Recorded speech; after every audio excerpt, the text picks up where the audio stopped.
तो बेटा आगे बात ऐसे हुई, जब गोरखनाथ और वीरभद्र जी दोनों आपस में लड़ने लगे तो उनके युद्ध को बंद करने के लिए ब्रह्मा विष्णु और शंकर भगवान जी आए।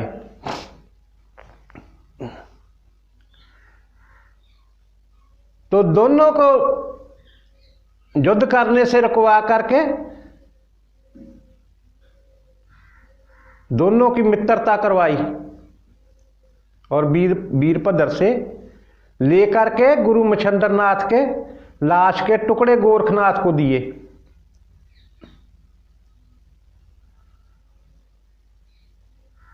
तो शंकर भगवान और सभी देवताओं को प्रणाम करके गुरु गोरखनाथ और चुरंगीनाथ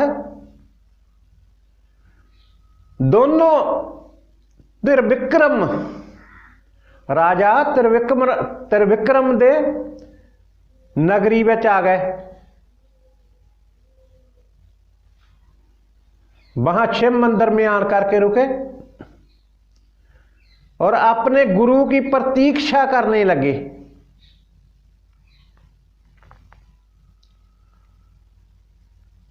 उधर समा पाके एक दिन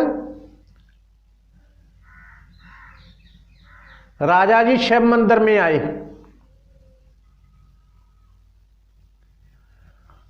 तो राजा त्रिविक्रम जब शिव मंदिर में आए तो गुरु गोरखनाथ जी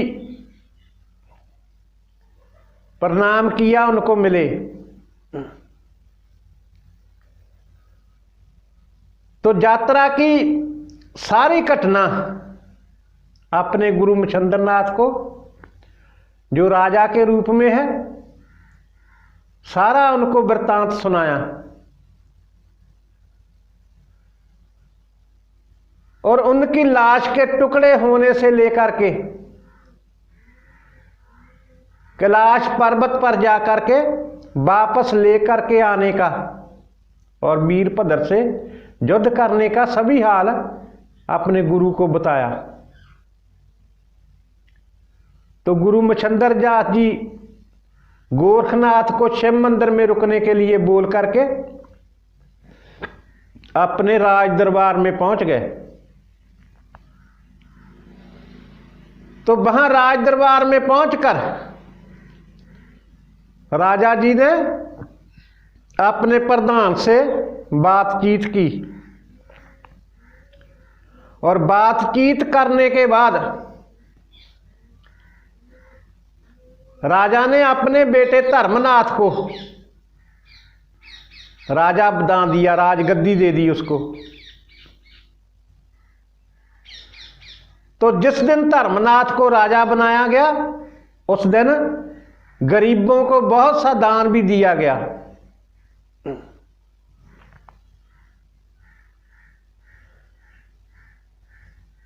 तो राजा त्रिविक्रम जी जब रात को सोए तो इधर गुरु मच्छिंद्रनाथ जी शरीर छोड़ करके शिव मंदिर में पहुंच गए। तो गुरु गोरखनाथ जी ने अपनी संजीवनी विद्या से अपने गुरु के टुकड़ों को जोड़कर उसको पूरी लाश बनाया। तो गुरु मच्छिंद्रनाथ ने उसमें प्रवेश करके अपने आप को दोबारा जिंदा किया। तो इधर त्रिविक्रम की रानी जो है, जिसका नाम रेवती है, वो रानी रेवती जब सुबह महाराज को जगाने के लिए गई तो आवाजें लगा रही है, परंतु उसकी आवाज का कोई उत्तर नहीं मिला। वो पास जा करके हिलाने लगी तो ये देख करके दंग रह गई कि उसके पतिदेव राजा जी, जिनका शरीर एक मुर्दे जैसा है, ये सब देख करके वो पीटने लगी, रोने लगी, कुरलाने लगी ऊंची ऊंची से, जोर जोर से।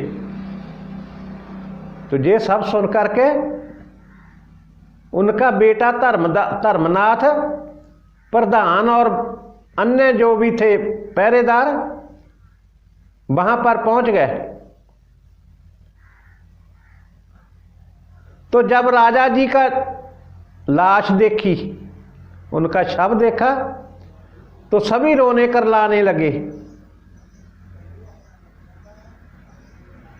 फिर राजा जी के शव को ले जा करके शमशान में अग्नि भेंट किया गया।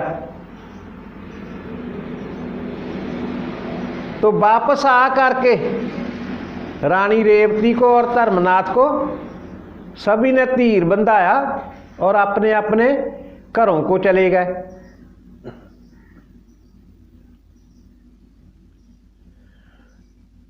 तो इधर राजा के बिछड़ने का रानी को भी बहुत दुख है, वो रोती रहती।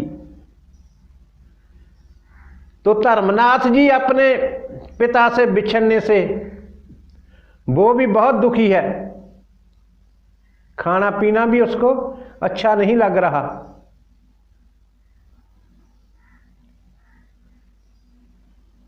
तो एक दिन वो पूजा के लिए गई, गुरु गोरखनाथ और मच्छंदरनाथ को जब देखा तो वापस आकर के अपने बेटे धर्मनाथ को कहने लगी कि आप ऐसा शोक मत कीजिए, आपके पिता मरे नहीं हैं, वो अभी भी जिंदा है।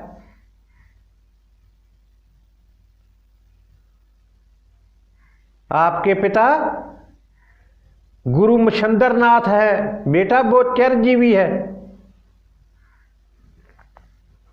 वो अमर है। तो धर्मनाथ माता जी की बात सुनकर पूछने लगा कि हे माता, गुरु मच्छंदरनाथ मेरे पिता कैसे हैं? आप राजा हो, वो एक योगी सन्यासी है, वो मेरे पिता कैसे हुए? तो धर्मनाथ की माता रानी रेवती जी उसको बता रही है कि बेटा,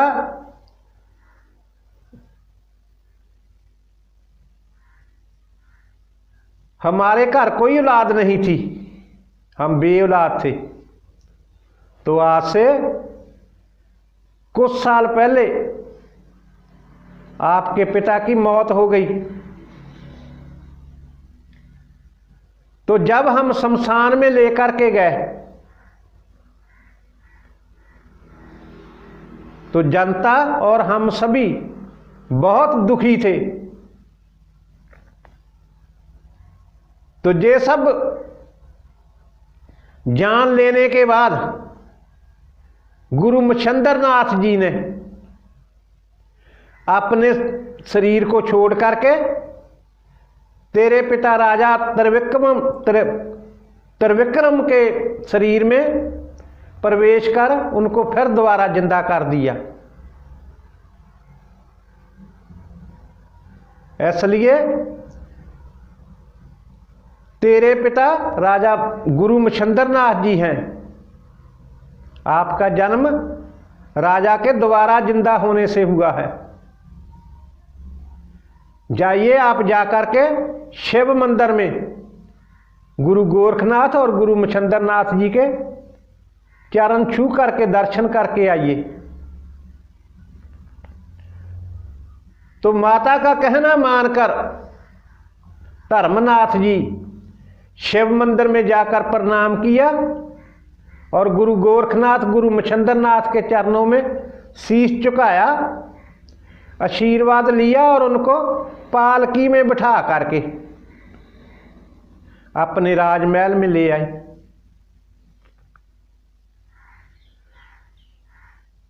तो गुरु मच्छंदरनाथ, गुरु गोरखनाथ और चौरंगीनाथ तीनों को कुछ दिनों के लिए महल में रोक लिया। तो कुछ दिन रुकने के बाद आशीर्वाद दे करके तीनों साधु, गुरु मच्छिंद्रनाथ, गुरु गोरखनाथ और चौरंगीनाथ, तीनों यात्रा के लिए जाने लगे। तो जब तीनों यात्रा के लिए जाने लगे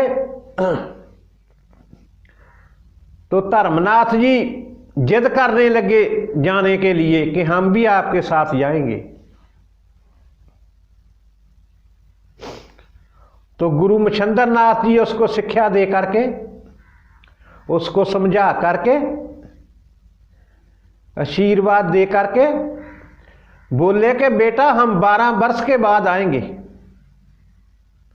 अभी आपने राज्य का कार्य करना है। 12 वर्ष के बाद जब आएंगे हम आपको गोरखनाथ से दीक्षा दवाएंगे और ज्ञान उपदेश दे करके आपको साथ ले चलेंगे।